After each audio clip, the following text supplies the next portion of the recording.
She is a member of both the U.S. National Track and Field Hall of Fame as well as the Oklahoma Jazz Hall of Fame. Please welcome from Tulsa, Oklahoma, Madeline Manning Mims.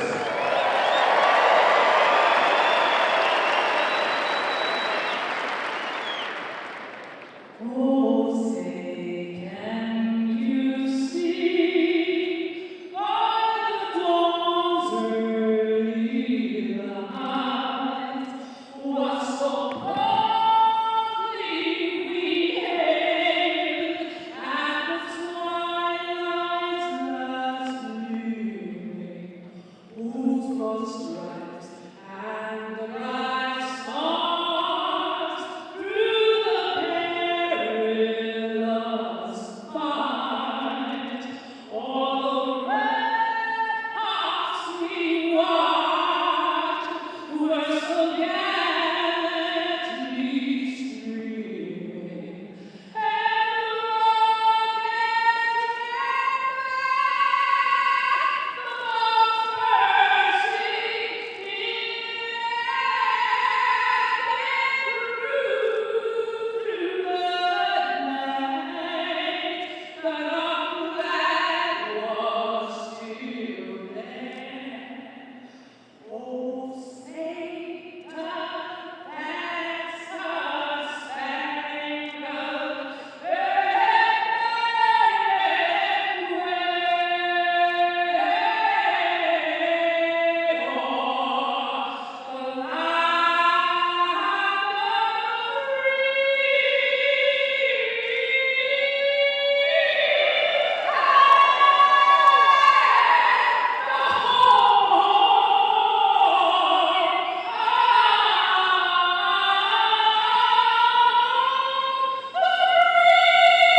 After representing your country around the world and at the Olympic Games, it's a time where you feel it. You really feel it from deep inside. So, I just sing it from my heart.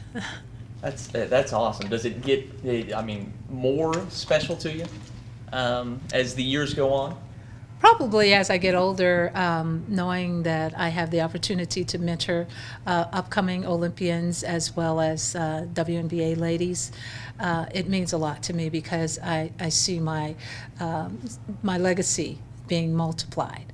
And so, yes, it does. It takes a deeper root. You've lived such a unique life and done so many things that are special. I wouldn't ask you to pick like a favorite necessarily, but what do you get from each?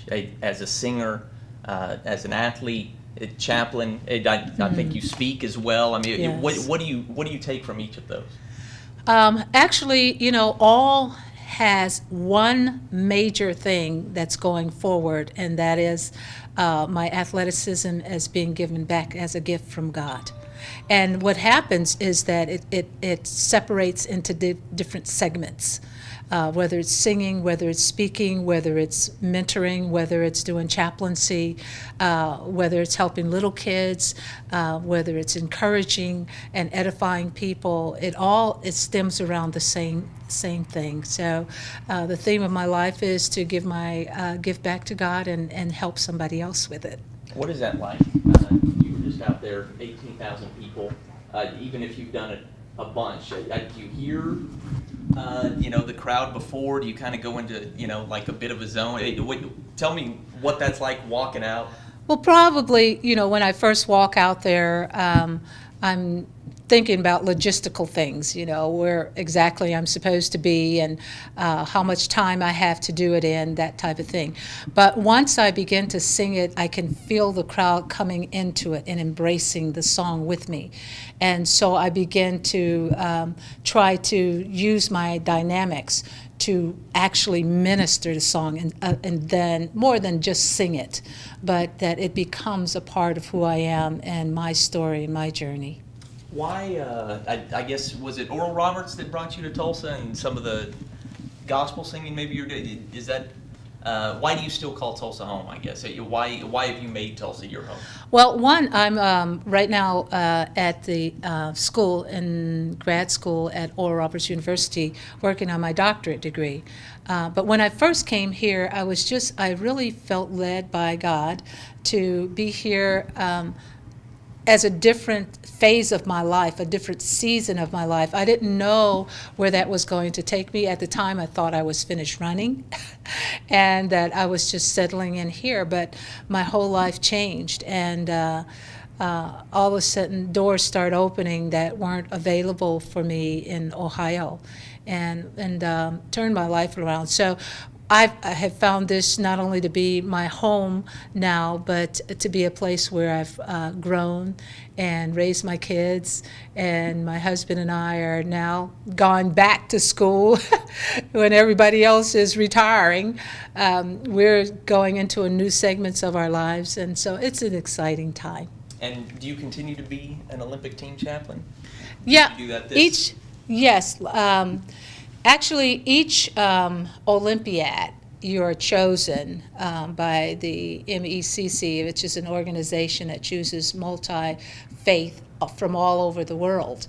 And right now, being a veteran, I have a lot of experience to share. In fact, in 2012 at the London Olympic Games, I was not only chaplain, but I was a team leader, which meant I had 20 to 26 chaplains, according to what day it was, who I was supervising and training the new chaplains how to work at the Olympic Village.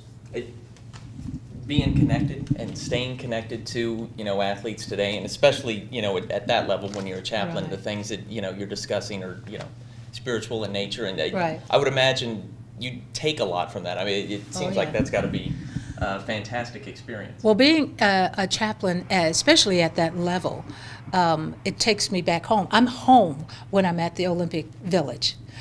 This is where 4 Olympiads came about for me, and I competed. So I understand what's going on. I understand the lingo that they use at that time when they're under so much stress, and when they're put in front of the whole world to perform for things they've worked on for years. And so to be able to connect and understand that is exciting. It's my niche. It's what I was born to do. That's awesome.